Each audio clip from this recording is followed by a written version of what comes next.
कर्माचा न्याय. आपले कर्म आपल्याला परत कसे भेटते. एक भिकारी होता. तो दारोदारी जाऊन भीक मागायचा. कुणी काही दिले तर तो घ्यायचा, अन्यथा फक्त आशीर्वाद देऊन निघून जायचा. एका सावकाराच्या दारात जाऊन रोज भिकारी भिक्षा मागायचा, पण सावकार मात्र बाहेर आल्यावर त्याला शिवीगाळ करायचा. सावकार भिकाऱ्याला म्हणायचा, जा मर, तू काम का करत नाहीस, आयुष्यभर फक्त भीक मागत राहा. कधी कधी तो रागाच्या भरात त्याला ढकलूनही द्यायचा, पण भिकारी फक्त म्हणायचा, देव तुमच्या पापांना क्षमा करो. एके दिवशी मात्र त्या सावकाराला खूप राग आला. बहुधा धंद्यात तोटा झाला असावा. तो भिकारी त्याच वेळी भीक मागायला आला. सावकाराने रागात थेट त्याच्यावर दगड मारला. भिकाऱ्याच्या डोळ्यातून रक्त वाहू लागले. तरीही तो देव तुझी पापे क्षमा करो असे म्हणत तिथून निघून गेला. सावकार रागात थोडासा शांत झाला आणि मग विचार करू लागला, मी त्याला दगड मारला, पण त्याने तरीही माझ्यासाठी प्रार्थना केली. यामागचं रहस्य काय असू शकेल हे आपल्याला कळायलाच हवं. आणि तो त्या भिकाऱ्याच्या मागे लागला. भिकारी कुठेही गेला तरी सावकार त्याच्या मागे जायचा.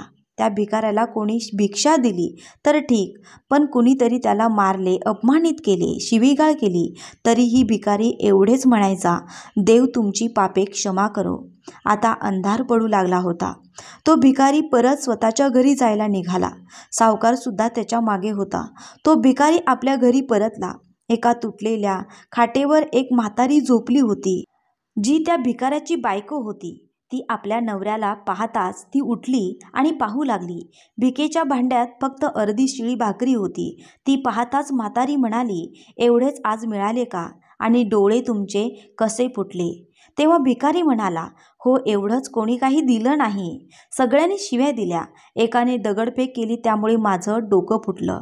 तो भिकारी पुन्हा म्हणाला, हे सगळं माझ्याच पापांचं फळ आहे. आठवत नाही का, आपण किती श्रीमंत होतो.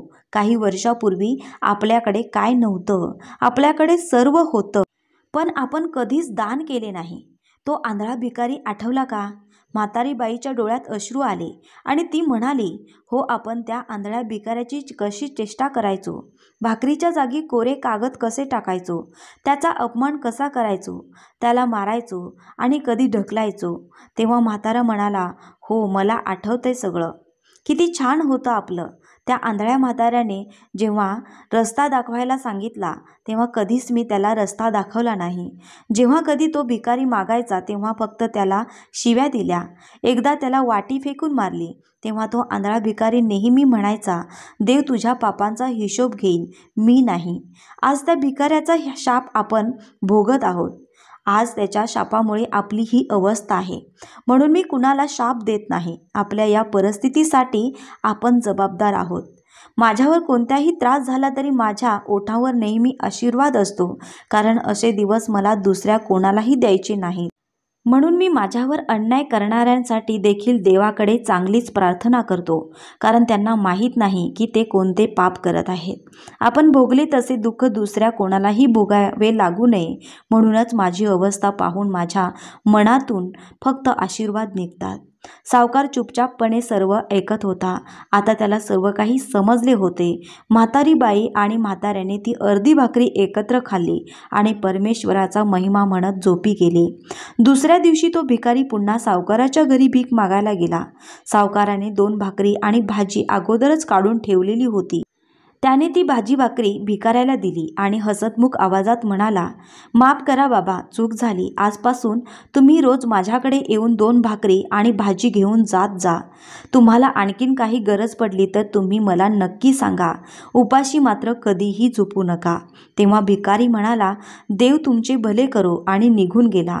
माणसं फक्त आशीर्वाद देतात आणि शाप देतात, पण देव हे सगळं माणसाच्या कर्मानुसार करतो. म्हणून फक्त चांगले कर्म करा, कारण कर्माचा हिशोब कधीच कोणाला चुकत नाही. तो नेहमीच तुमचा पाठलाग करत असतो. तो तुमचा हिशोब घेतल्याशिवाय कधीच तुम्हाला मुक्त करत नाही. कुणालाही कमी लेखू नका, कुणाचीही टर उडवू नका, कुणाची टिंगल करू नका, कोणाच्या गरिबीवर हसू नका, कोणाला टोचून बोलू नका, कधी कोणाचा पान उतारा करू नका, कारण नियतीचा पलटवार कधी होईल हे कुणालाच सांगता येत नाही. मित्रांनो, कथा आवडली तर लाईक, शेअर आणि अशाच नवीन कथेसाठी आपल्या चॅनलला फॉलो करा. धन्यवाद.